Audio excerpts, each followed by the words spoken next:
Bien, jóvenes, muy buenas noches. Espero todos se encuentren muy bien. Es un gusto, como siempre, saludarles y pues a ver que vamos ahí a seguir discutiendo nuestro modelo Balazar Samuelson. Y pues para ello quiero que entremos un poco en contexto, que ustedes me vayan explicando en un lenguaje muy coloquial. Si desean técnico, también es más que bienvenido un poco de lo que ya hemos hablado, de este modelo que nos ayuda a explicar el diferencial entre tipos de cambio real basado en ciertas variables clave, ¿verdad? Entonces, es como si estuvieran ustedes discutiendo, están tomando un café a esta altura y entonces, bueno, hablemos del modelo Balazar-Samuelson, porque es lo mejor que podríamos hacer, no hablemos de la DIA, sino del modelo Balazar-Samuelson. Entonces vamos a empezar con Daniel Samuel. Daniel, ¿me ayudaría usted? Háblanos un poquito del contexto del modelo Balazar-Samuelson, si quiere, con lo que usted recuerde, y después vamos a ir construyendo todos una historia que nos parezca sensata. Sí, licenciado, buenas noches. Buenas noches, compañeros. Ese modelo fue el que vimos la clase anterior, en el cual se pudieron establecer entre las diferentes variables como, en este caso, los productos. Órale, aquí lo tengo. Claro, no hay problema ahí. Puede revisar sus copias.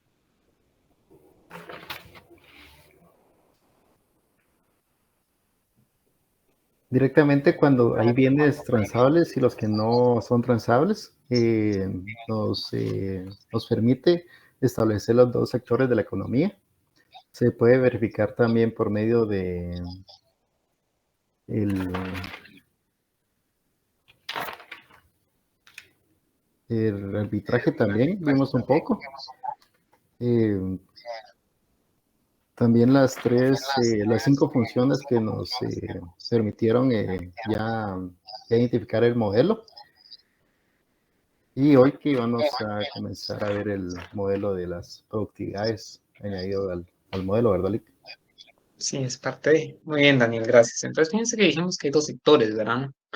Un sector de bienes transables y uno de no transables. ¿Qué característica tenía el IPC como variable macroeconómica de nuestra economía?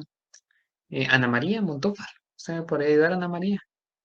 Hablamos algo del IPC. Dijimos que el IPC que iba a contener.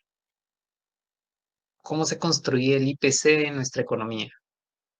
De los bienes, usted que eran los bienes, por así decirlo, materiales y que podíamos intercambiar, y los no transaccionales son los que eran más que todo servicios.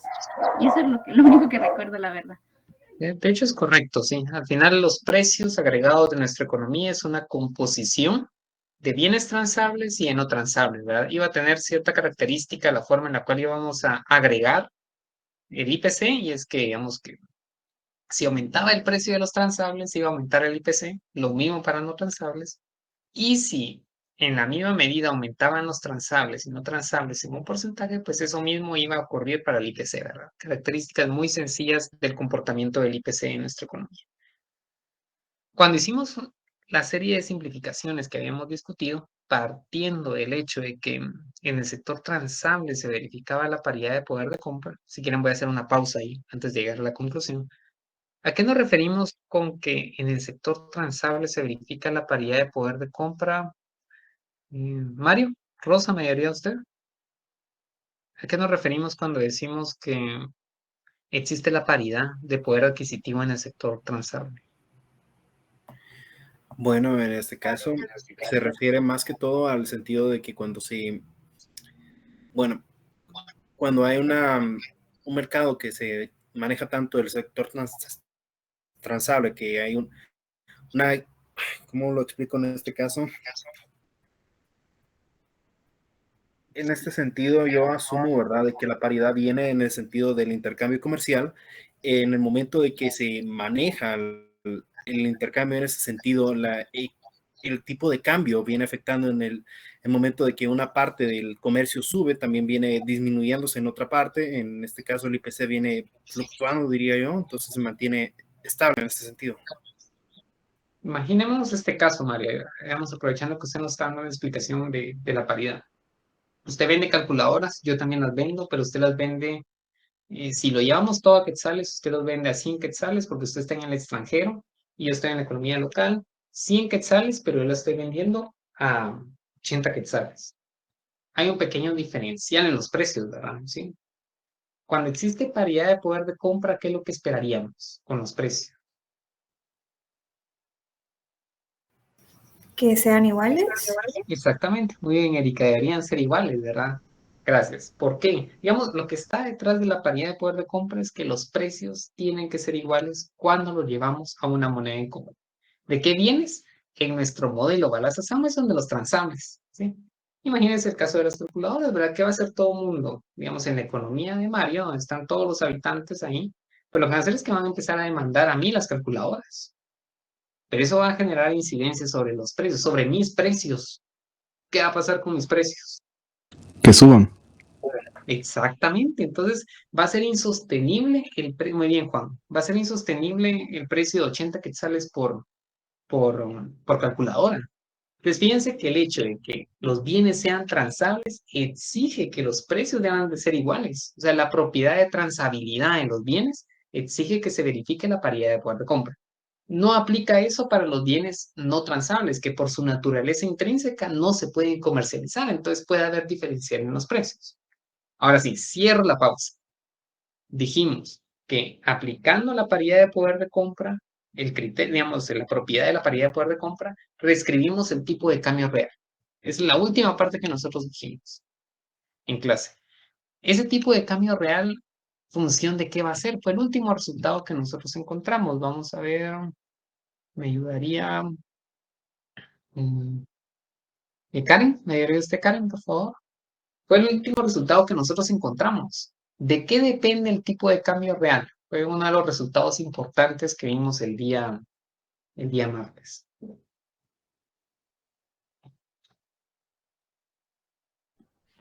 El tipo de cambio real. Exactamente, dijimos que era función de qué.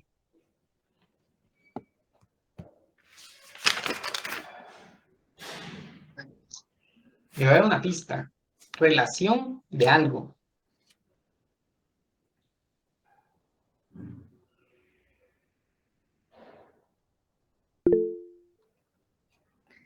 ¿Cristian?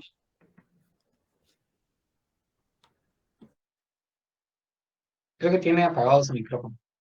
Creo que eso no lo escuchamos.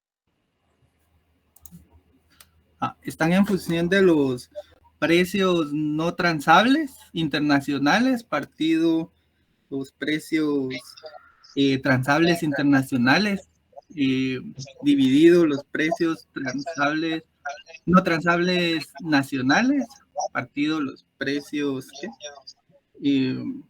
los precios transables nacionales. Es correcto, Cristian. Fíjense que al final del día, la depreciación del tipo de cambio real, es decir, qué tan baratos pueden ser los bienes nacionales comparados con los del extranjero, depende de los precios relativos. ¿Precios relativos de qué? De no transables a transables, tanto de la economía sociocomercial de Guatemala como propiamente el de Guatemala, lo que estaba indicando Cristian, ¿sí? Pues voy a resumir ese resultado porque fue el último que hicimos y le vamos a dar continuidad a nuestro modelo, ¿sí? Si se dan cuenta, no hablamos de homogeneidad ni nada de eso, sino que tratamos de llevarlo a un lenguaje muy coloquial, ¿sí? Nosotros decimos, sí, ahora sí me voy a pasar la parte un poco más formal. Si el tipo de cambio real es mayor a 1, esto se debe a que el precio de los no transables relativo a los transables en el sector externo, pues es mayor al precio de los no transables respecto a esos mismos transables en la economía interna, ¿verdad? ¿Sí? Y el día martes nosotros empezamos a construir como una especie de hipótesis de lo que estaba detrás de esto. Nosotros dijimos, miren, si nos vamos a los servicios en las economías desarrolladas, que usualmente pues tienen tipos de cambio real más apreciados comparados con los nuestros que serían depreciados, pues el precio de los servicios termina siendo muy alto, ¿verdad? Si les colocaba el ejemplo de una emergencia, si ustedes van a un hospital en Estados Unidos, servicios de taxi, ¿sí? Todo eso es carísimo, ¿verdad? Comparado con los transables en esa misma economía. Entonces, eso hace que este ratio sea muy alto. En consecuencia, la economía externa tendría un tipo de cambio real apreciado comparado con el nuestro de la economía local que estaría depreciado, ¿sí? el modelo continúa y lo que hace es explicarnos qué está detrás de ese diferencial de precios. Y lo que está detrás es la productividad relativa en los sectores. O sea, qué tan productiva es una economía en la producción de bienes transables respecto a esa productividad en el sector no transable, que es un poco lo que nosotros vamos a hacer a continuación, ¿sí? Vamos a fundamentar qué está detrás de los precios relativos no transables a transables, ¿de acuerdo? Muy bien, entonces iniciamos. Fíjense que nosotros vamos a caracterizar el sector transable de nuestra economía. Transable.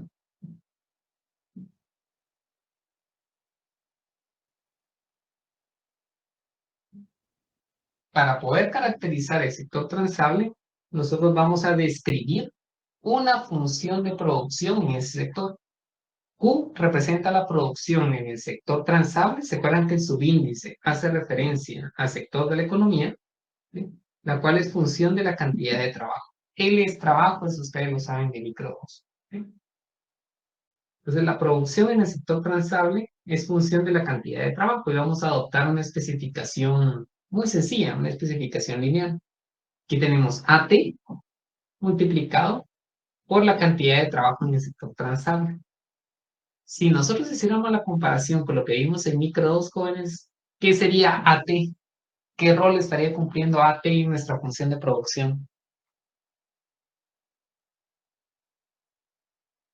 Ojo que es prácticamente la misma letra, la misma literal que nosotros utilizamos en micro 2. La tecnología. Tecnología. Exactamente. Muy bien, muchachos, es la tecnología, ¿sí? Entonces, AT, voy a colocar aquí donde AT es la tecnología en el sector, tecnología, la productividad, si quieren verlo así, productividad, o bien la eficiencia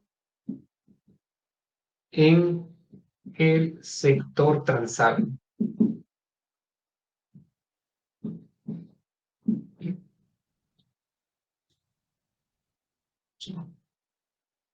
Es el parámetro de eficiencia.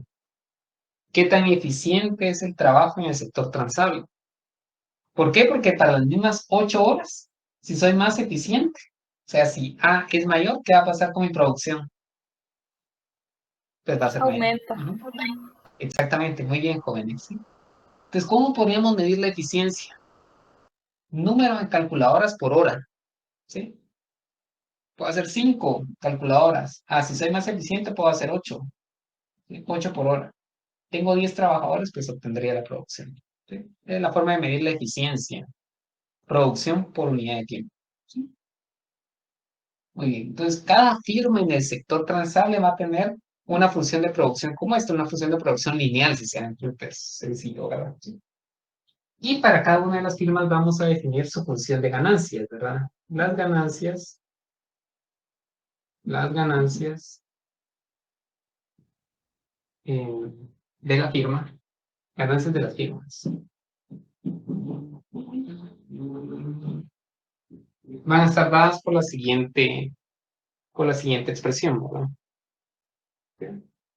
Fíjense que las ganancias las vamos a definir con una G, ganancias. El subíndice va a hacer referencia al sector, ¿sí? Sector transable, las cuales van a depender de la cantidad de trabajo en ese sector, las ganancias. ¿Y eso qué va a ser igual? Fíjense que va a ser igual a los ingresos. Ingresos menos los gastos. ¿Sí? Muy sencillo, ingresos menos gastos. Lo voy a definir acá. ¿Qué sería para nosotros ingresos y qué serían los gastos? Entonces, las ganancias en el sector transable, que dependen de la cantidad de trabajo, va a ser igual a los ingresos. ¿Los ingresos cómo los construimos? Pues van a ser igual a los precios en el sector transable por la producción que se genere en ese sector. Yo hice por cantidad, esto me da ingresos, menos los costos, y los costos vienen por el lado de los factores de la producción. Aquí tenemos un único factor, ¿sí?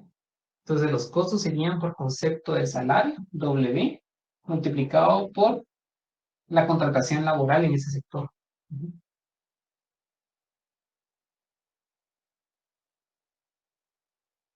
Entonces aquí tenemos las ganancias para las firmas en el sector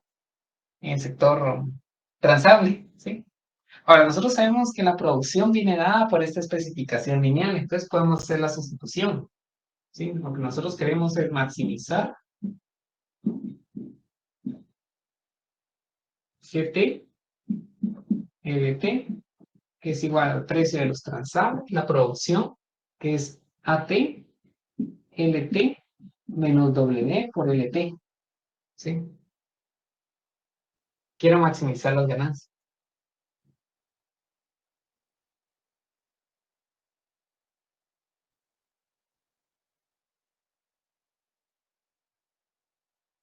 Entonces lo que podemos hacer es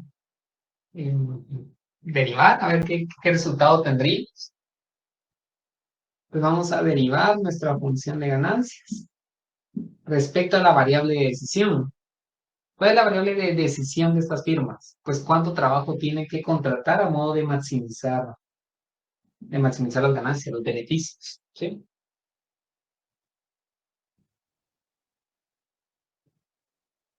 Entonces veamos cuál es la condición de equilibrio de las firmas optimizadoras de ganancias. Pues tendríamos PT, AT, menos W.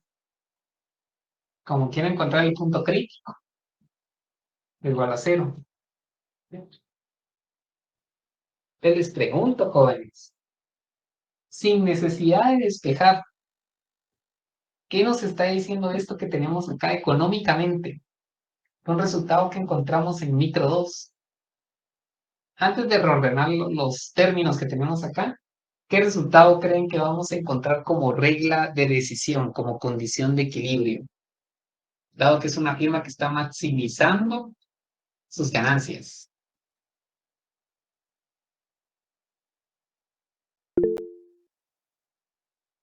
Bueno, de hecho se me olvidó apagar ¿cómo se llama?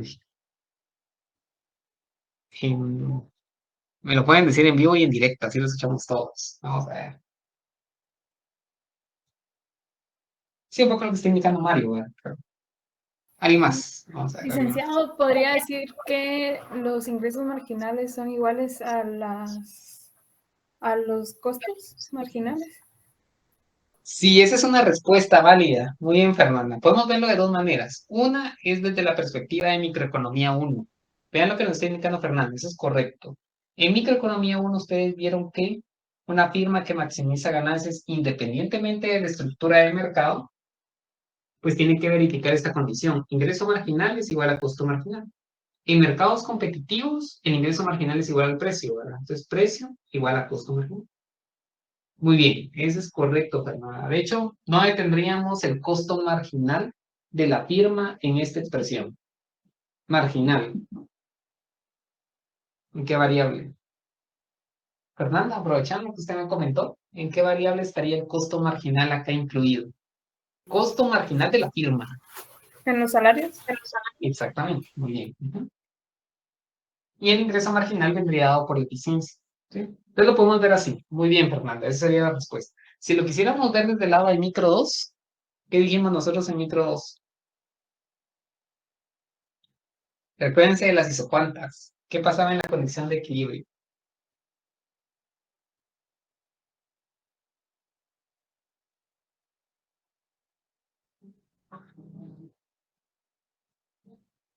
¿Quién les dio micro 2, jóvenes? Ahorita voy a regañar a ese señor que le dio micro 2. Si no les dijo eso, miren, ahorita mismo le escribo. Malísimo ese señor, entonces no les pude decir qué está detrás de esto. LIC tendrá que ver con la línea de producción. ¿Qué pasaba? Exactamente, Carlos, por ahí va.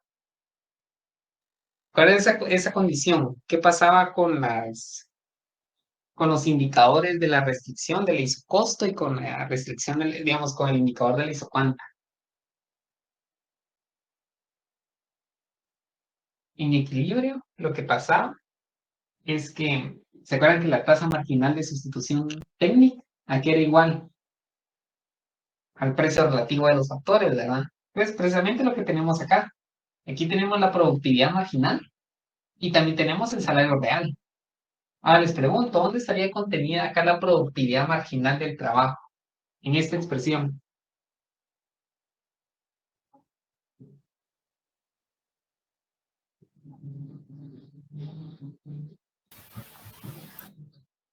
¿En qué variable estaría contenida la productividad del trabajo?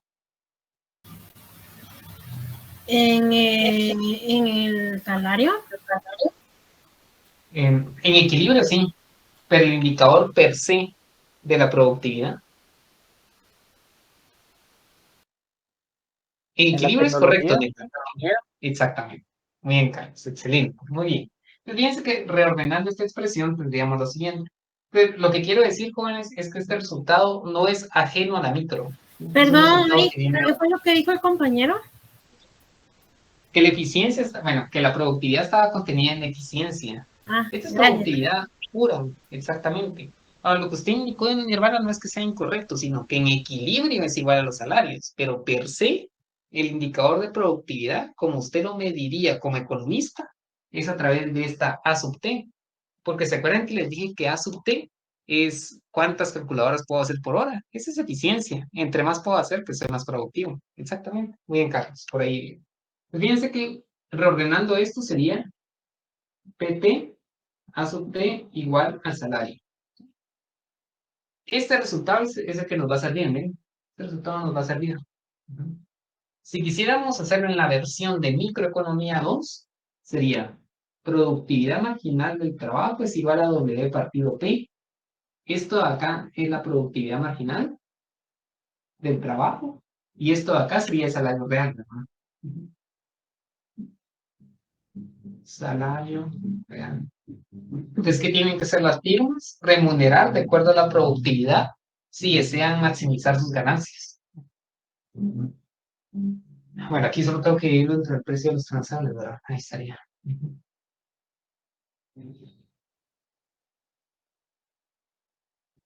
Bien, entonces fíjense que esta regla de decisión nos va a servir, o esta condición de equilibrio nos va a servir para poder explicar la dinámica de los precios relativos, ¿verdad? ¿Sí? Aquí tenemos un montón de firmas que son racionales, maximizan ganancias y van a seguir esta regla de decisión, ¿sí? Fíjense que con esta ecuación es importante, la vamos a numerar. El último día de clase llegamos hasta la ecuación 4, ¿verdad, jóvenes? Ustedes me confirman, por favor. Sería la 3, esto sería la 4. No, Esa sería la 4. llegamos hasta las 5, licenciado. Yo recuerdo Claro, que yo esta es ahorita- la 4. Pueden dar más, pueden dar menos. Yo me acuerdo que habíamos, vamos a ver, 1, 2, 3. Sí, Las llegamos cinco. hasta Que más. está dando es las 5. ¿Cuál es la que nos tocaría, muchachos? Por favor. Pues hay que llevarnos por el orden. Las 6. 6, ¿verdad? Gracias, Carlos. 6. Entonces yo me comí 2. No hay ningún problema. Es que no me acordaba. Entonces solo es cuestión de ver ahí. Bueno, de tener esas ecuaciones, ¿verdad, Fernanda? Es lo importante que las revise, que las tenga. Es lo importante, ¿no? Si algo así, creo que íbamos en este orden. 6. Lick, disculpe una consulta. Sí, sí, sí. Esta es una donde está IMG igual a CMG, la de abajo es PB igual a CMG. Sigamos sí, yo te voy a explicar. Esto acá es ingreso marginal igual a costo marginal, ¿verdad? Sí. Esto es para cualquier estructura de mercado, mi hermano. Sí, esa es una condición de equilibrio de maximización de ganancias para cualquier estructura de mercado, ya sea competencia perfecta, sea monopolio, sea duopolio, sea oligopolio, sea competencia monopolística, ¿sí? Esta es la condición de equilibrio. Pero cuando estamos en un mercado competitivo, Nirvana y compañeros, pues esto va a ser igual al precio. Es una P. Precio igual a costo marginal. Muy bien. Pues, jóvenes, ya hablamos de sector transable. Ahora nos vamos al sector no transable. Sector no transable. De la economía local, porque estamos trabajando con la economía local. ¿Sí? Fíjense que el sector no transable, la ventaja es que se comporta de igual manera que el sector transable. Entonces, no vamos a hacer todo el álgebra, todo el cálculo, porque si ustedes lo van a hacer, digamos que el procedimiento es el mismo. Lo único que voy a hacer es que voy a definir la función de producción para ese sector. ¿Sí? La producción en el sector no transable depende de la cantidad de trabajo. va a tener la forma eficiencia en el sector no transable, cantidad de trabajo que está confinado en ese sector, ¿sí? Si se dan cuenta, es lo mismo, muchachos, ¿sí? Obviamente hay que hacer el álgebra, tienen que hacer esto, el cálculo y llegar a la misma regla de decisión. La regla de decisión de las firmas en este sector no transable, la de los servicios, pues sería el equivalente, sería ecuación 7. Serían los precios en ese sector, la eficiencia en ese sector igual al salario. ¿Okay? Ustedes van a hacer ese ejercicio.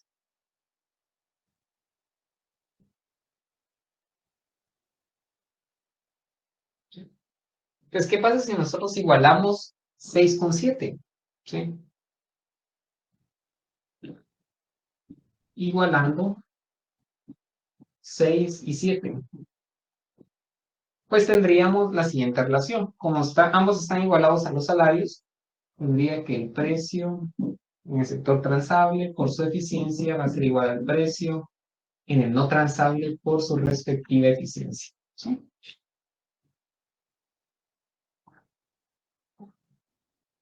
Y esta relación de acá nos permite encontrar cómo se comportan los precios relativos en función a la eficiencia relativa en ambos sectores.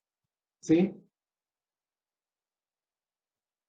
Entonces no tenemos que hacer un despeje muy sencillo y decir que el precio de los no transables a transables, ¿a qué va a ser igual?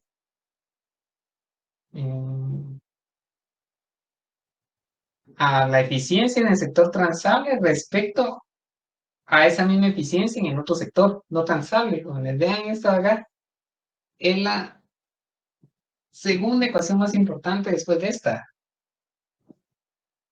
Esta es la primera y esta es la segunda. Y esta la vamos a leer en un momento en términos económicos. Vean qué nos está diciendo, hay mucha información relevante ahí.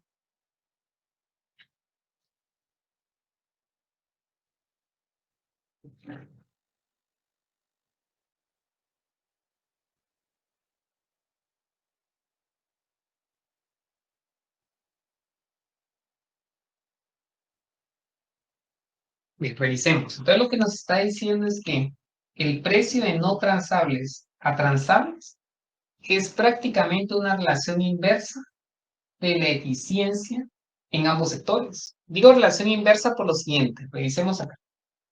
Si una economía es muy eficiente en la producción de transables, ¿qué va a pasar con el precio de los no transables? Pues en el sector no transable va a ser menos eficiente y en consecuencia su precio, ¿cómo va a ser? Pues va a ser mayor, ¿sí? ¿Cómo así? Imaginémonos que tenemos Estados Unidos y Guatemala y ambos tienen que producir televisores. Claramente, solo sabemos que Estados Unidos es más eficiente en la producción de serie intransable, ¿verdad? ¿Sí?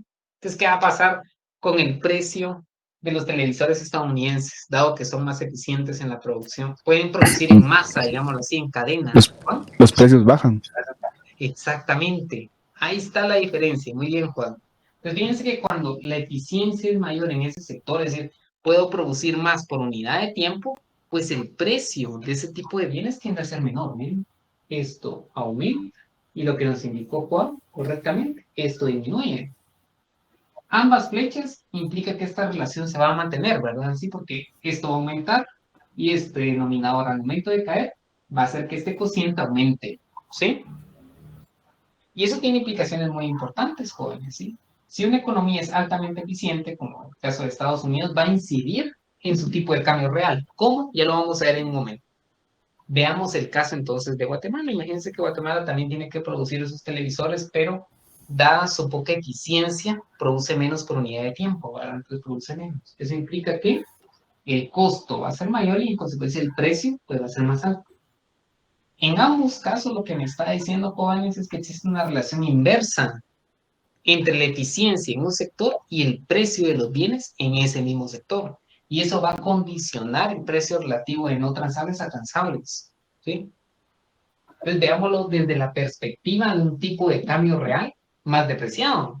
Si quisiéramos explicarlo en función no de los precios relativos, sino de la productividad relativa entre sectores, ¿qué podríamos señalar?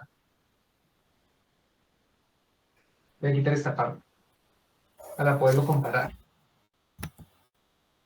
Diríamos lo siguiente, jóvenes, vean acá. Si la economía local tiene un tipo de cambio real depreciado, o sea, relativamente nuestros bienes agregados son más baratos que los del extranjero, entonces, ¿qué va a pasar? Lo que va a pasar es que la productividad relativa en el sector transable respecto al no transable en el extranjero, pues va a ser mayor, ¿sí?, a ese mismo ratio de productividades en los mismos sectores para la economía local, ¿sí? Esto de acá, jóvenes, es la conclusión del modelo Wallace-Samuelson, ¿sí? Esta es la conclusión del modelo Wallace-Samuelson. En pocas palabras, aquí está lo que ellos están explicando. Vuelvo a retomar lo primero que nosotros dijimos, jóvenes. Este modelo nos ayuda a explicar las desviaciones del tipo de cambio real de corto y mediano plazo basado en el diferencial de productividades en dos sectores. Eso es lo que tenemos acá, miren. Entonces, ¿cómo haríamos la lectura? Si Guatemala, ven acá, si Guatemala tiene un tipo de cambio real depreciado, ¿sí? Estamos viendo desde el punto de vista de Guatemala, si Guatemala tiene un tipo de cambio real depreciado, es decir, si sus bienes son relativamente más baratos en términos agregados que los de Estados Unidos, esto se debe a que la eficiencia o la productividad en el sector transable de la economía estadounidense respecto al no transable es mayor que la productividad del sector transable en Guatemala. Eso es lo que nos está diciendo, ¿sí? Es decir, el hecho que nosotros seamos poco eficientes en la producción de bienes transables hace que nuestro tipo de cambio real esté depreciado. Vean qué fuerte es ese argumento, muchachos, ¿sí? Lo que define que una economía sea relativamente más barata que otra es qué tan productivos somos en dos sectores. Ahí está la explicación. Vean que este modelo explica un montón utilizando un modelo muy sencillo. Porque aquí no hay matemática sofisticada, muchachos, seamos honestos. Esta mate es sumas y restas prácticamente. Entonces, este modelo podemos decir que es un modelo elegante. Un modelo elegante o algo elegante es algo sencillo. La elegancia está en la sencillez, muchachos, ¿sí? ¿Quieren ser elegantes? Sean sencillos. Y esto, jóvenes, es elegancia. Me dice que me emocione con estos modelos, jóvenes, porque explican mucho con poco. No se requiere tanto, ¿sí? Y vean qué resultado importante. Y parece tener sentido. Ya vamos a ver ahorita la evidencia en un par de minutos. Las economías desarrolladas, que son altamente eficientes en la producción de bienes transables, tienden a tener ellos tipos de cambio reales apreciados, comparado con los nuestros que serían tipos de cambio reales depreciados, ¿sí? La pregunta es, ¿qué nos indica la evidencia? El mismo documento que les pasamos, que es International Macroeconomics de Uribe y de Schmidt-Cohen, muestran evidencia, porque ahí estoy sacando todo, ¿verdad? Como les comenté. Revisemos qué nos muestran ellos respecto de la relación entre productividades en ambos sectores, a ver si es consistente con lo que nos está indicando este modelo Wallace-Samuelson, ¿sí?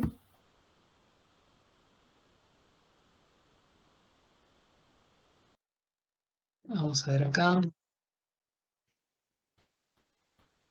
Así es esto. Vamos a ver, sí. Bueno, aquí hay otra versión, digamos, es el mismo resultado, pero basado en un enfoque más gráfico. O sea, ese libro también lo resuelve este modelo, basado en un enfoque de frontera de posibilidades de producción, lo que vimos nosotros en Micro 2 también. Lo pueden revisar. Llegan al mismo resultado, ¿sí? Digamos, precio de transable, no transable respecto a la eficiencia. Miren, la pendiente, que es esto que dice slow, es productividad en ambos sectores. Bueno, lo que les quiero mostrar, vean esto, jóvenes. Aquí tenemos, esta es una gráfica que corresponde a este paper. Vamos a ver, aquí está el nombre del paper. Bueno, los autores son José Gregorio, tiene un libro de macro también. Alberto Giovannini, Wolf. Y aquí está el paper, ¿verdad? International Evidence on Tradables and Non-Tradables, Tradable Inflation, ¿sí? En el año 1994. Bueno, entonces, Vamos a ver qué tenemos acá. Tenemos la tasa de crecimiento. Bueno, el diferencial en la productividad de los factores, ¿verdad? En tasas de variación y el cambio en los precios relativos de no transables, ¿verdad? ¿Sí? Entonces, revisemos.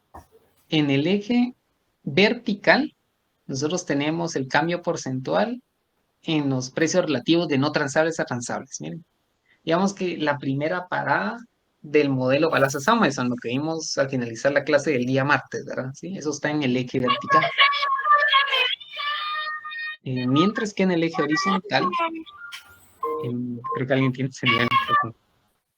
En el eje horizontal tenemos la tasa de crecimiento de el diferencial entre la eficiencia en ambos sectores, ¿verdad? ¿Sí? Total Factor Productivity es el AT, ¿de acuerdo? Entonces veámoslo acá. En el eje vertical tenemos la diferencia de productividad entre el sector transable y no transables. Mejor dicho, es AT partido AM. Eso es lo que tenemos en el eje horizontal. Entonces hagamos una lectura primero de lo que nos indican los ejes, ¿sí?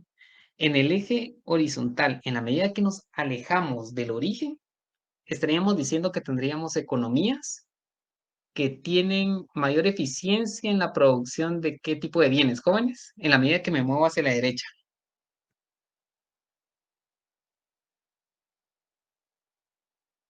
Recuérdense que es el ratio AT partido AM.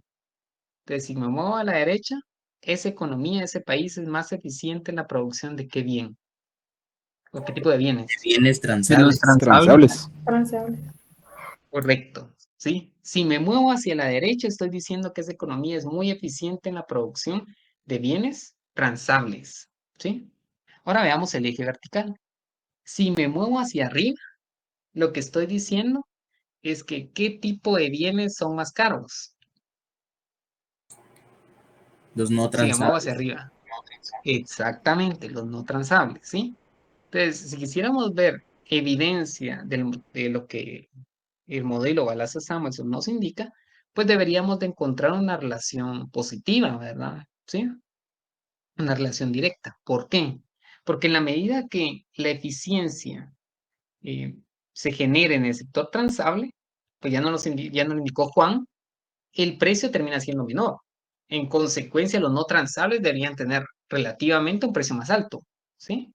Entonces, más eficiencia de los transables implica mayor precio para los no transables. Ahí está la relación. Y vean qué es lo que hacen. Cada punto es un país, ¿sí? Y precisamente, jóvenes, este diagrama de dispersión muestra una relación directa, ¿sí? Aquellos países que tienen mayor eficiencia en la producción de transables tienden a tener precios de no transables muy, muy altos comparados con su contraparte. Vean el caso de Japón. Japón es un ejemplo, digamos, muy, muy claro, ¿verdad? Es altamente eficiente en la producción de transables, todos lo sabemos. Es un país muy tecnológico y puede producir transables a tasas altas, ¿verdad? Incluso más eficiente que otras economías desarrolladas como Estados Unidos. Vean, es interesante. Cuando miramos su contraparte en términos de precio, nos damos cuenta que efectivamente sus no transables a transables tienen un ratio altísimo, ¿verdad? Es una tasa de variación, pero imagínense, es 3.5% aproximadamente. En eso cambia ese ratio, ¿sí? Entonces, si se dan cuenta, pues prácticamente la gráfica nos da evidencia. Aquí tenemos economías, digamos, principalmente desarrolladas.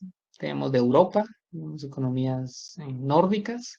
Tenemos Suecia, Finlandia, Dinamarca, Noruega, ¿sí? Alemania, Holanda, ¿sí? En la medida que nos vamos hacia arriba, encontramos economías más apreciadas, ¿verdad? Donde, si, digámoslo así, eh, son países caros, ¿sí? Voy a utilizar esa terminología así común, son países caros. Para nosotros sería el equivalente a decir tipos de cambio más apreciados, ¿sí? Entonces podríamos decir, por ejemplo, que Japón es mucho más caro que Estados Unidos, al menos en términos de precios relativos, ¿verdad? Sí. Igual, ¿verdad? Digamos, podríamos decir que Bélgica es más caro que Alemania, ¿sí? Entonces, en la medida que nos acercamos más hacia el origen, tendríamos tipos de cambio más depreciados y si nos alejamos, tipos de cambio más apreciados, ¿de acuerdo? Entonces, esta gráfica, jóvenes, en términos, digamos, muy informales, porque no es una medición estadística, sino que es bueno, lo que tenemos en la gráfica, el paper tiene más información, ¿verdad? Pero esta gráfica da cuenta de, efectivamente, el hecho de que el tipo de cambio real es función, por una parte, de los precios relativos en dos sectores y que esos precios relativos son función de la productividad relativa en ambos sectores. ¿De acuerdo? ¿Sí? Entonces, para poder complementar esta parte, les quiero mostrar un video. Fíjense que, vamos a ver acá. Deja ver partido. En el video que les voy a mostrar a continuación, pues vamos a ver el caso de la India. Fíjense, el caso de la India es muy particular, ya habíamos hablado un poquito de eso. En el video se compara, digamos, cierto tipo de bienes con servicios y vemos cómo efectivamente el modelo Balazs-Samuelson da cuenta de lo que pasa en economías como la India con economías como las de Estados Unidos. Entonces, si quieren, vamos a revisar el video. Les dejaría el espacio para que ustedes puedan comentar algo que les pareció interesante y después vamos a concluir respecto de él. ¿Sí?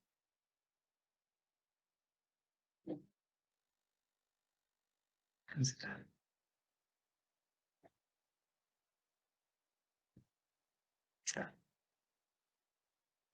Bueno, entonces veámoslo, muchachos. ¿Sí? Y entonces me comentan qué opinan ustedes.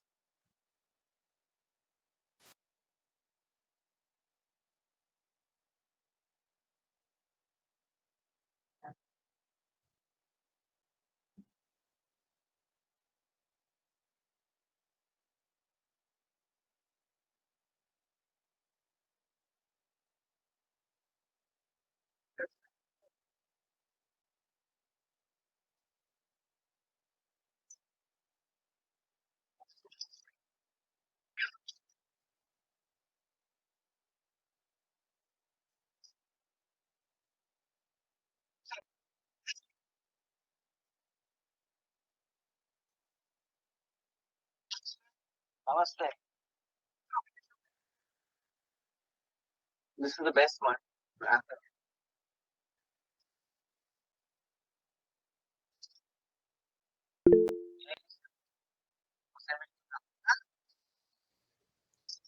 Licenciado, disculpe, no tenemos en pantalla el video. No están viendo el video. No. Gracias por la observación, jóvenes. De hecho, sí, no le había dado a compartir. Gracias por avisarme, jóvenes. Ya casi iba por la mitad del video. Entonces, ¿quién se los voy a colocar nuevamente? De hecho, solo yo lo estaba viendo, ¿verdad? Solo yo lo estaba disfrutando. Se llama egoísmo, jóvenes. Gracias que me lo haya indicado, perdón. Me he entretenido, jóvenes, viendo el video. Lo he visto como 10,000 veces, pero igual, siempre se les sacan cosas interesantes. Gracias, ahí está, de nuevo. Jóvenes, me indican ahorita si lo pueden ver. ¿Ahí sí lo pueden ver? Sí. ¿Sí? Muy bien, gracias, jóvenes. Volvamos.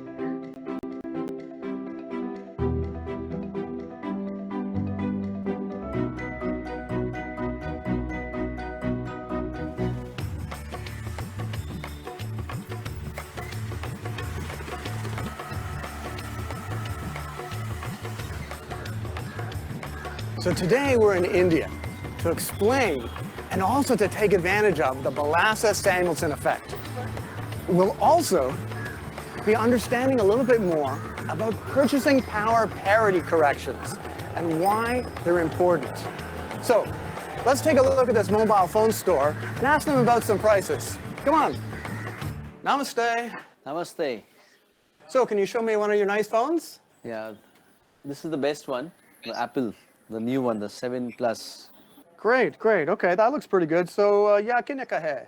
Yeah, 72,000. It's for 72,000. Manga. Nahi, sasta. It's cheap now. 70,000 rupees.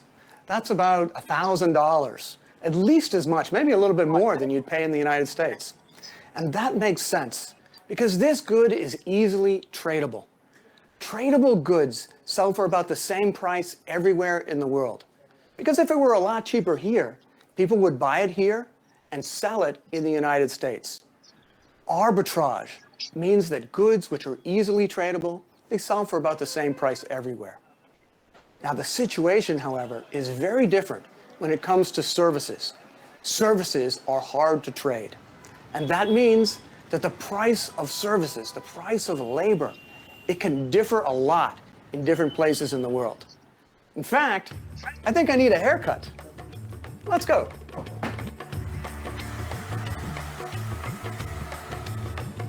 Namaste. Hello, how are you, sir? Good. Haircut today. Please come sit down. Great.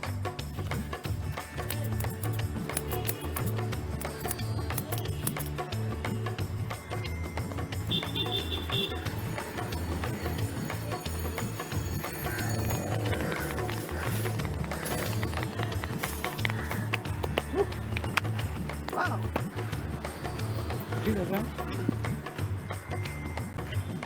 Bahata cha. Yeah, dhanyavad. Well, that was a good haircut and an excellent head massage. And it cost me just 50 rupees. That's less than $1 in the United States. Raju is just as good a barber as any in the United States, but he earns a lot less. Raju might like to come to the United States and sell his labor for $10 an hour instead of the $10 a day or less that he earns here in India. But labor is immobile. A host of laws prevent him from moving. As a result, the price of labor can be very different across the world. And that means the price of services that are immobile. Not just haircuts, but also house cleaning, taxi services, massage services. They're a lot cheaper in poorer countries. The fact that services are cheaper in poorer countries is often called the Balassa-Samuelson effect, after Bella Balassa and Paul Samuelson pointed out this fact and developed models to explain it at a deep level. The fact that services are cheaper in poorer countries also means that on average, prices are lower. The price level is lower. That means that each dollar has greater purchasing power in a poorer country. And so if we want to compare GDP, or if we want to compare living standards across countries, we've got to take into account the differences in purchasing power. And that leads us to our next video on purchasing power parity corrections. Dhanyavad.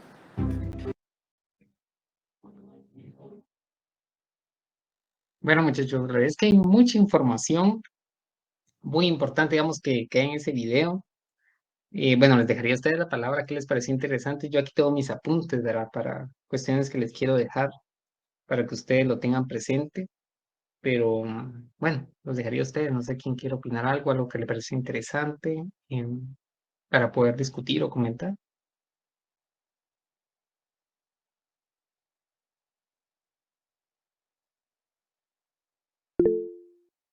Sí, Oscar, adelante.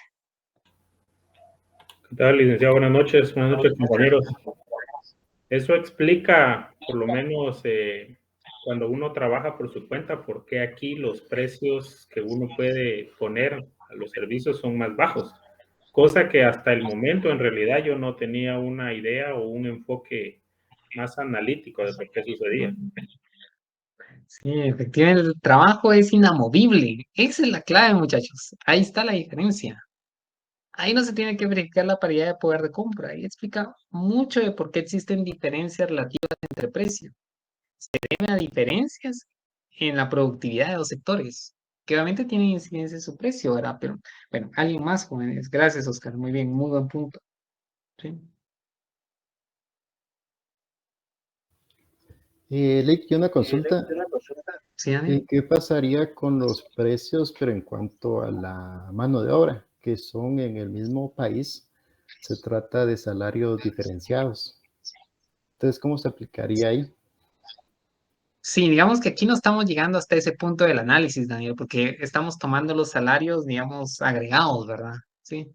Digamos que ahí sí podríamos ver lo que tal vez son en función de la productividad, dependiendo del sector productivo que estemos analizando. Ahora, generalmente los sectores primarios tienden a tener, digamos, remuneraciones más bajas respecto a los secundarios o bien la terciarización en los servicios, ¿verdad? Pero digamos que aquí es más en términos agregados. Y lo que nos está diciendo es que eso, digamos, ese diferencial en los bienes no transables se debe al hecho de que no, digamos, no se pueden exportar, creo lo que estábamos viendo. Por ejemplo, el servicio de taxi es el ejemplo que da en el video, pues no se puede exportar de un país a otro, ¿verdad? House cleaning, que sería la limpieza de casas, ¿sí? Servicios de masaje, también lo menciona, ¿verdad? Entonces, eso hace que existe ese diferencial, ¿verdad? Lo que indica Oscar, que tal vez en Estados Unidos pues se pueda cobrar más por un servicio que lo que se pueda comprar acá, ¿verdad? De lo que se pueda pagar acá. Y es el hecho de que no existe esa movilidad en ese tipo de bienes, ¿verdad? Ese sería el punto que realmente debemos de recalcar, ¿verdad? Si quieren, vayamos en orden, muchachos. Sí, yo apunté 3 cosas que para mí son importantes que ustedes lo vinculen con lo que acabamos de ver. Fíjense que al final dice algo como, vimos cómo el modelo Wallace-Samuelson nos explica el diferencial entre precios basado en la productividad del trabajo en el sector no transable, ¿verdad? En un nivel muy poco superficial. Digamos que para ustedes que son economistas ya conocen el modelo, pues aquí vimos el modelo, vimos todas las interioridades y prácticamente llegamos a la misma conclusión, pero con el rigor matemático que un economista debe hacerlo, ¿verdad? Sí. Entonces, muchachos, si quieren, quiero que rescatemos cosas importantes del video con las cuales quiero que ustedes se queden, ¿verdad? Entonces aquí apunté minuto 1:34. Entonces vamos a ver. Ahora sí quiero ver si compartir, creo que ya lo tengo. Entonces, algo que sí quiero señalar y creo que vamos a ver, Erika nos lo comentó, ¿verdad? Así, empieza por acá. Habla del teléfono, jóvenes, del iPhone 7, ¿verdad? Entonces, miren, como ese teléfono se puede comercializar, ese precio más o menos termina siendo idéntico en cualquier parte del mundo. That Revisemos. makes sense because this good is easily tradable. Es Tradable goods transable, ¿verdad? sell for about the same price everywhere in the world. En Because if cualquier it parte del mundo, jóvenes. were a Entonces, lot vean acá. cheaper here, people would buy it here and sell it in the United States. Eso de ahí, jóvenes, lo recalqué, vamos al inicio de la clase del día de hoy, y se llama arbitraje. Arbitraje es la posibilidad de obtener ganancias, pero cuando el bien es transable, esa posibilidad es nula. Hay posibilidad de cero arbitraje. ¿Por qué? Como el bien es transable, yo voy a comprar, les di el ejemplo de la calculadora, estamos viendo con Mario y también con Erika. Compro donde es barato, lo vendo donde es caro y al final los precios pues tienden a igualarse, ¿verdad? Arbitrage means that goods which are easily tradable, they sell for about the same price everywhere. Exactamente. Eso técnicamente, jóvenes, ¿cómo se le llama? Esa condición de igualdad de precios, ¿cómo la definimos nosotros como economistas? La paridad. Exactamente. Purchasing Power Parity, paridad de poder de compra en términos absolutos. O sea, para alguien que no sea economista, pues se puede definir de esta manera, pero ustedes que son economistas, eso se le llama paridad de poder de compra en términos absolutos. Exactamente. Es el primer punto que les quería mencionar, muchachos, ¿sí? Y eso se debe a la propiedad de transabilidad de los bienes, ¿verdad? ¿Sí? ¿Qué más? 427. Vamos a ver. 327 creo que era. Vamos a ver, 320. Price of labor. Sí, creo que era por acá. Vamos a ver. The fact that services are cheaper in poorer countries is often called the Balassa-Samuelson effect, after Bella Balassa and Paul Samuelson pointed out this fact and developed models to explain it at a deep level. The fact that services are cheaper in poorer countries also means that on average, prices are lower. The price level is lower. That means that each dollar has greater purchasing power in a poorer country. And so if we want to Ahí está. Entonces, esta parte de acá, jóvenes, nos indica que prices are lower. The price level is lower. That means that each dollar has greater purchasing power in a poorer country. ¿Ese qué indicador económico hace referencia? O sea, cada dólar tiene una mayor capacidad de compra en términos de bienes. ¿Cómo le llamamos a ese indicador macroeconómico? ¿Tipo de cambio? ¿Qué tipo de cambio? Real. Exactamente. Ahí lo que está hablando es de un tipo de cambio real. Y lo que está diciendo es que el tipo de cambio real de India comparado con Estados Unidos, ¿cómo sería el tipo de cambio real de India entonces? ¿Apreciado o depreciado? El de India. Depreciado. ¿Sería? Sería depreciado en relación con el... Exactamente. Exactamente, muy bien. Sería depreciado comparado con el de Estados Unidos. ¿Por qué? Porque el dólar estadounidense tiene mayor poder de compra, no de moneda, sino de bienes. Eso es lo que está señalando ahí, exactamente. And so if we want to compare GDP, or if we want to compare living standards across countries, we've got to take into account the differences in purchasing. Sí, entonces eso sería, muchachos. Si se dan cuenta, este video explica de una manera muy sencilla lo que nosotros vimos, ¿verdad? Entonces, lo que está detrás de la relatividad de precios, qué tan barato o qué tan caros sean en términos agregados, depende de los precios relativos de no transables a transables. ¿Y qué está detrás de eso? La eficiencia relativa en ambos sectores. Bien, muchachos. Entonces, con esto terminaríamos nosotros lo que es el modelo Balazs-Samuelson. Les quedaría a ustedes, por favor, les dejaría eso como tarea. Voy a volver a la presentación. Trabajar, vamos a ver, ya estoy compartiendo, ¿verdad? Sí. Este ejercicio, miren. Este ejercicio, pues lo que hace es que ya toma una especificación para la función de precios, que para nosotros era phi.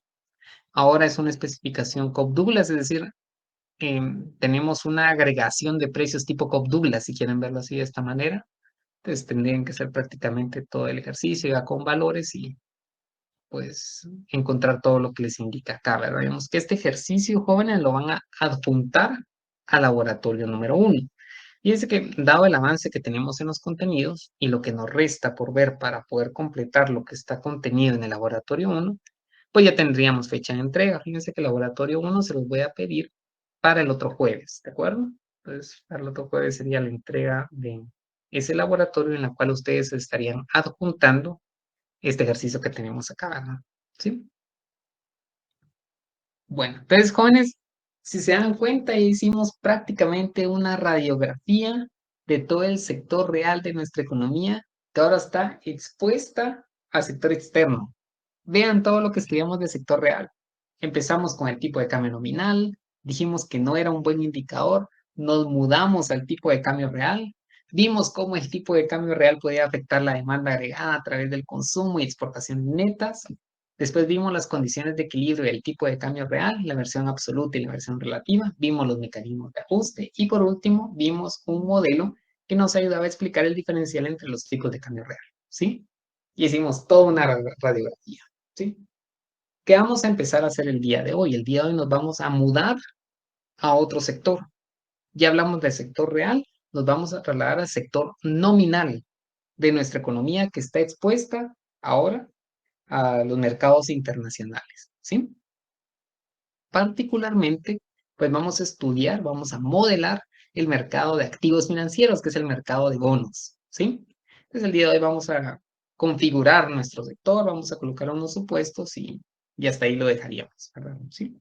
No sé si hay alguna inquietud, jóvenes, de verdad que no he preguntado eso, no sé si hay alguna inquietud respecto del modelo, si quieren, antes de que cambiemos de página. Algo que no les haya parecido, vamos, totalmente claro, aprovechando que aquí tengo todavía las ecuaciones, algo que quieran aclarar, pues con mucho gusto, pues este sería el momento, ¿verdad? Antes de que ya volteemos a la página.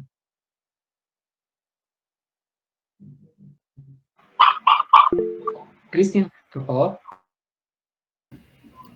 Todo ese análisis que se realizó se hace dentro del mercado nacional. O sí, también es necesario hacer, o sea, si el resultado es mayor, se comparan con el mercado internacional. Entonces, o sea, se podría hacer de dos formas. Fíjese que no le he comprendido tanto su pregunta. Cuando se refiere a qué es mayor, ¿se refiere al tipo de cambio real o a una relación de precios? Sí, como aquí, como ahí realizó todo el análisis, pero como vemos las variables no tienen el asterisco, entonces quiere decir que está utilizando el mercado nacional, los precios del mercado nacional, o sea, en las letras negras.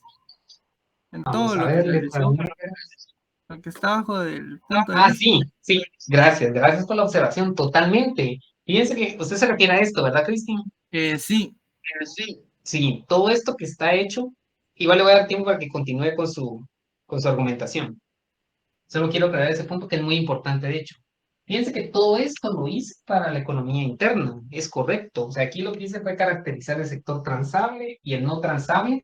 De hecho, les di el lineamiento, pero para la economía interna.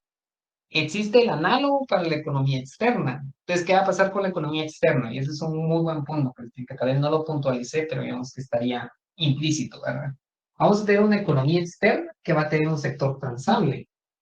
Entonces voy a tener una condición de equilibrio, precio de transables afuera, eficiencia de transables afuera, igual a salarios de afuera, ¿sí? Fíjese que como es un comportamiento homogéneo de los agentes, pues prácticamente las reglas de decisión para la economía externa van a ser la contraparte de lo que tengo acá en su versión asterisco. Exactamente, Cristian. Y de eso sale precisamente esta relación de eficiencias en ambos sectores, del sector externo, porque no me parece, miren, ¿y de dónde está sacando el precio de no transables a transables en la economía externa? Es igual a la relación de productividades en esos sectores. No aparece nunca acá, ¿sí? Nunca lo dedujo y tiene toda la razón. Digamos que lo que habría que hacer efectivamente es modelar el sector externo en cada uno de los sectores, transable, no transable, pero digamos que para su tranquilidad, digamos que aquí los agentes son homogéneos, tienen la misma forma de comportarse y llegarían a su equivalente en la economía externa, ¿verdad? Esto, y todo con asteriscos, ¿verdad? Pero no hay que hacerlo solo mecánico, ¿verdad, Cristina? Hay que comprenderlo también de esa manera. Gracias, Cristian. Muy buena pregunta, muy buena pregunta. Sí, tiene que ser el equivalente para el sector externo. Sí, Auri. Buenas noches, licenciado. A mí no me quedó claro un punto que explicó ayer acerca del ANDA. Cuando dijo que era el 1.20, no me quedó claro por qué ese 1.20. Sí, ese resultado es importante, digamos. Esa propiedad, mejor dicho, es importante. En el sentido de que nos ayuda a construir este ratio. Si se da cuenta, este ratio, Auri y compañeros, lo construimos a partir de la propiedad de homogeneidad, ¿verdad? Entonces, vamos a una forma sencilla de verlo es, yo voy a suponer que tengo una tasa de variación, ¿verdad? Una tasa de variación en precios por sectores, ¿verdad? Yo puedo decir que aquí tengo, voy a hacer más abajo, el sector transable, el sector no transable, y aquí tengo, digamos, los precios agregados, ¿verdad? El compuesto de ambos. Aquí puedo tener una variación porcentual en los precios en cada uno de los sectores. ¿Bien? Fíjense que ese lambda sería el equivalente a esta variación porcentual, ¿verdad? Ejemplo hipotético, pero miren, vamos a asumir, digamos, esa es la parte de la hipótesis. Voy a asumir que en ambos sectores los precios crecen en la misma proporción, ¿verdad? Entonces, miren, voy a asumir que crecen en un 25%.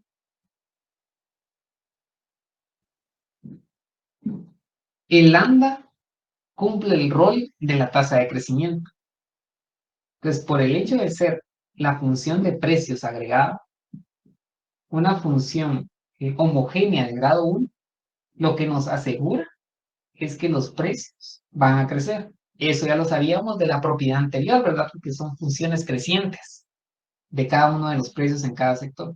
Pero van a crecer aún más, donde indica esta propiedad de homogeneidad, van a crecer en un 25%. ¿Sí? Entonces, la hipótesis es que ambos tipos de precios deben crecer en ambos sectores en la misma proporción. La homogeneidad de grado 1 nos asegura que el crecimiento en el precio agregado es de 25%. ¿Sí?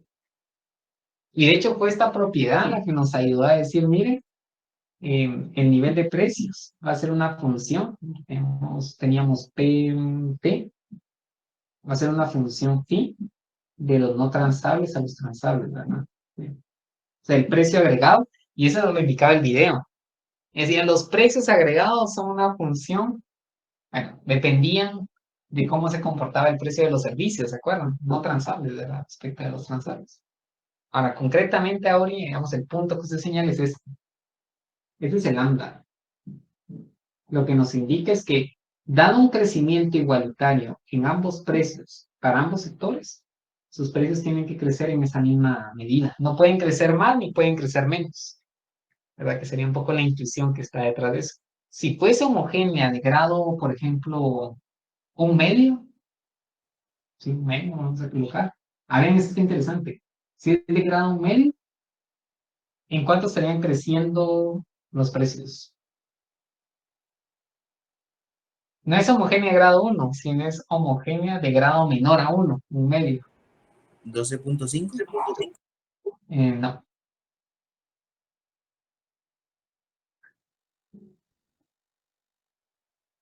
No. Se los voy a dejar de tarea. Pero crece a una tasa menor del 25%, ¿verdad? ¿No? Sí, crece a una tasa menor al 25%. Entonces, digamos que el hecho de que sea homogénea de grado 1 nos asegura que existe proporcionalidad entre el crecimiento de precios en ambos sectores y el crecimiento del IPC. Ujú. Entonces, el lambda que usted me pregunta hoy es esto. ¿Cuánto crece? ¿Verdad? ¿Verdad? Entonces, si T es 25, por ejemplo, 25%, y es T elevado a la K, la homogeneidad, entonces sería 25 elevado a lo medio, ¿verdad?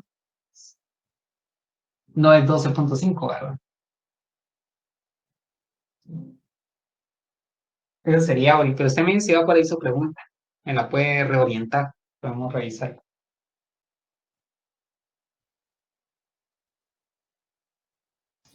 Bueno, no pues, sé, ¿sí? Adelante, todavía, adelante. todavía no me queda muy bien claro, Lick. Lo que podemos hacer, sí. Sí, dígame. Lo que podríamos hacer, si desean, para, digamos, no atrasarnos mucho, me esperan después de las, o quienes deseen, ¿verdad? Me esperan después de las 8:30 y revisamos más a detalle su inquietud. Bueno, Me parece con bien, mucho Lick. gusto. Claro que sí, muchas gracias. Bien. Otra inquietud, muchachos, antes de que borre esta parte de acá. Pues voy a dar las bases para... Al 5%, al 5% quedaría Sí, del... exactamente. Ajá, eso sería 5%, ¿verdad? Digamos que es solo como referencia, ¿verdad? Lo que me interesa es que que ustedes sepan es que cuando es homogénea de grado 1, pues el efecto traspaso, si quieren verlo así, es completo. O sea, lo que pasa en transables y no transables se va directamente al IPC. Porque digamos que el IPC como tal, voy a colocar por acá, aquí tengo el IPC, ¿verdad? El IPC tiene en Guatemala 279 gastos básicos. Gastos básicos. Eso los podemos separar en transables y no transables. Pues mire esto de acá. Esto de acá es transable. Esto de acá es no transable. Tenemos los que hacen cuentas nacionales y dicen, bueno, fíjese que el crecimiento, si yo calculo la inflación de transables, porque hay una inflación de transables, porque es importante, digamos, eso generaría la inflación importada, es otro tema, ¿verdad? Es de 10%. Y la inflación de no transables, que son los servicios que hay en Guatemala, que sea la electricidad, almuerzos consumidos fuera del hogar, ¿qué más? Varios servicios en un montón. Crecen 10%. Bueno, entonces, ¿en cuánto va a crecer la inflación total, la que calcula el INE? Pues en 10%. Entonces, ¿qué afirmo? Que es homogénea de grado 1. Esa es la idea. Sí. Muy bien, muchachos. Entonces, pasamos al mercado de activos financieros, si les parece.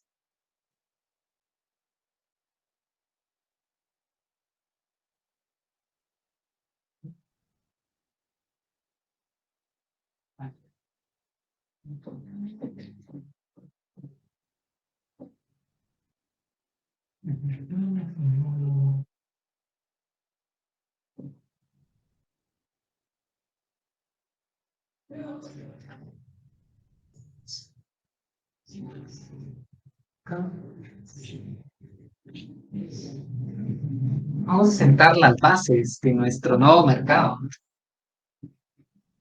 Mercado de activos financieros.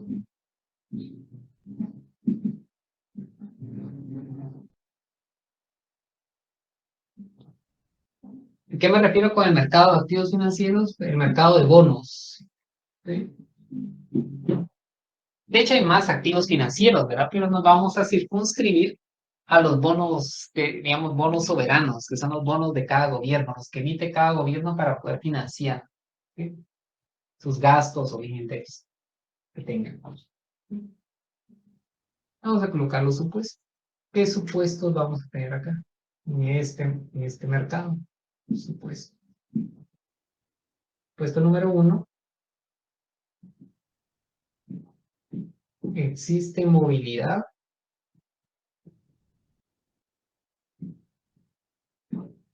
perfecta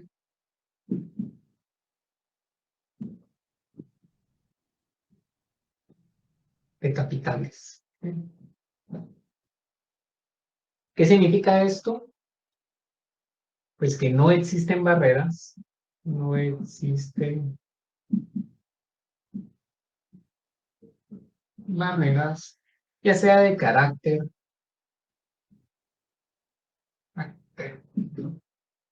legal o económico,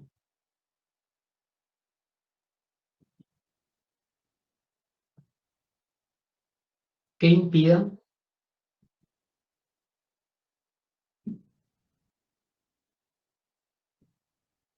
el libre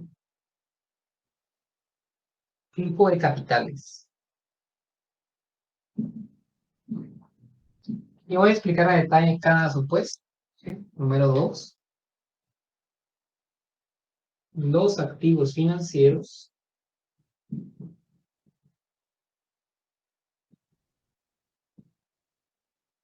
son sustitutos perfectos.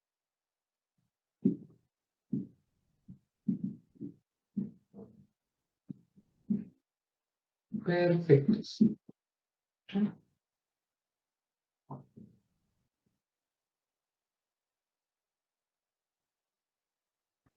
¿Qué implica eso? En que los agentes o los inversionistas, agentes nada, toman decisiones de inversión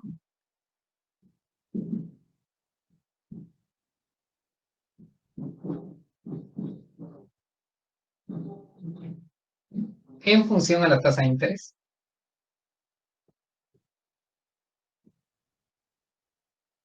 A la tasa de interés.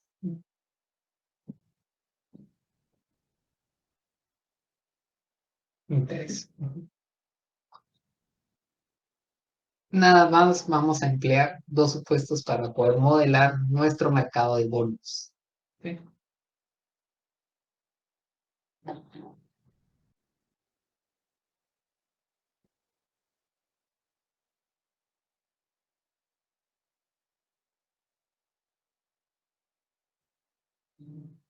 Vamos a esperar, yo creo que a todo el mundo, no sé si todos lo copiaron. No, están copiando. ¿Sí?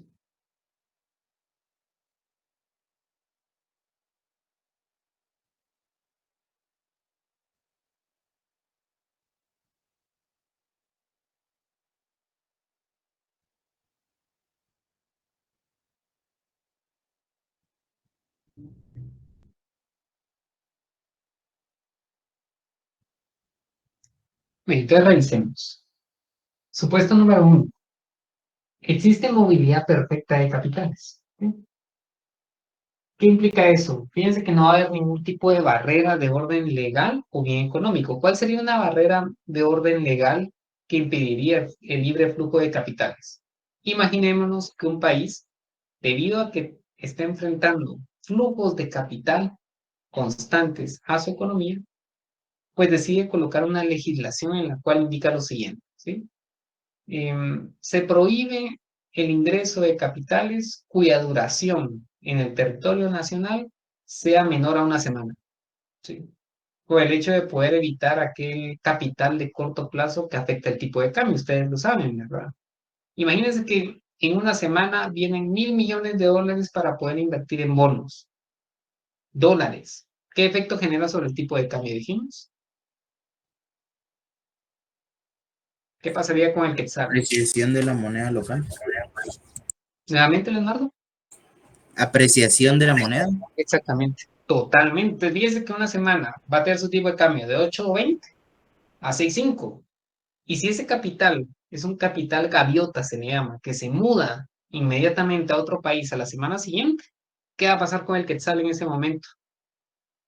Si todos los capitales en dólares se van.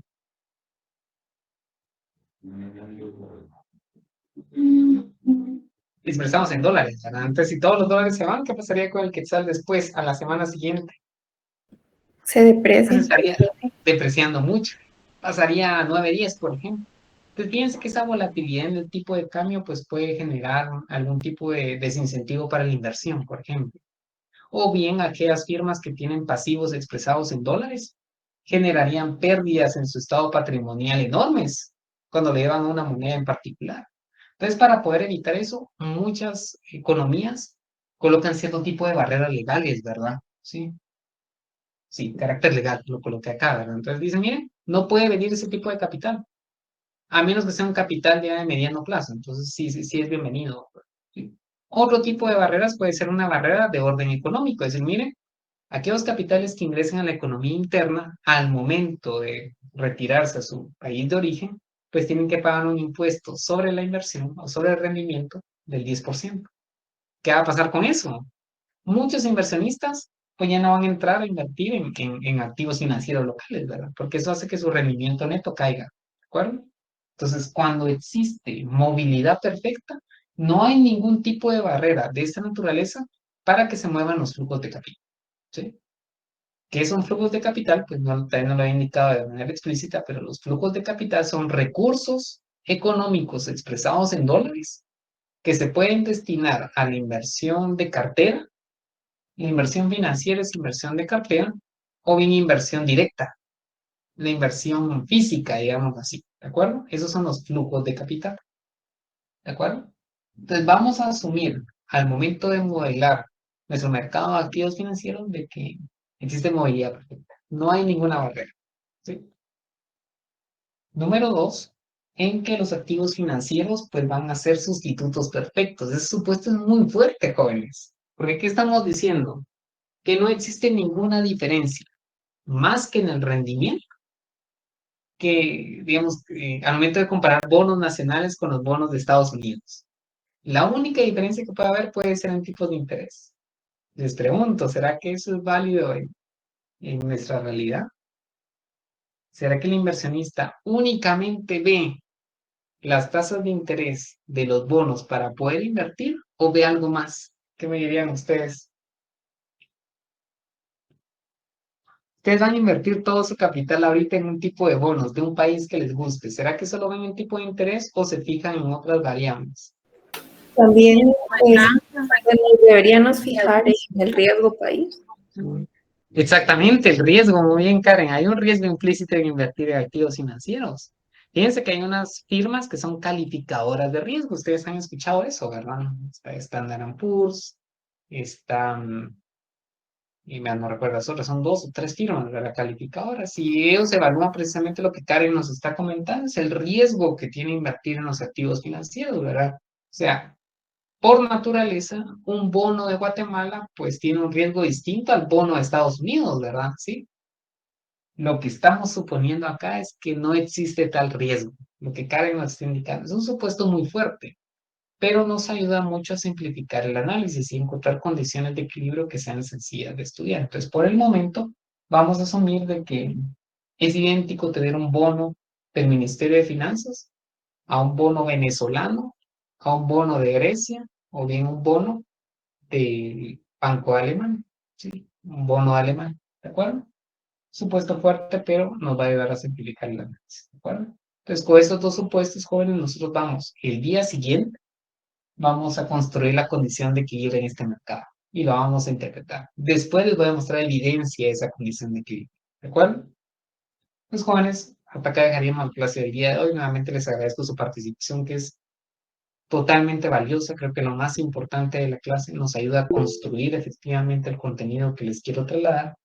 Y pues nos veríamos el día martes. Tengo un feliz fin de semana anticipado y pues me voy a quedar un par de minutos para aquellos que tengan inquietudes. Tengan feliz noche.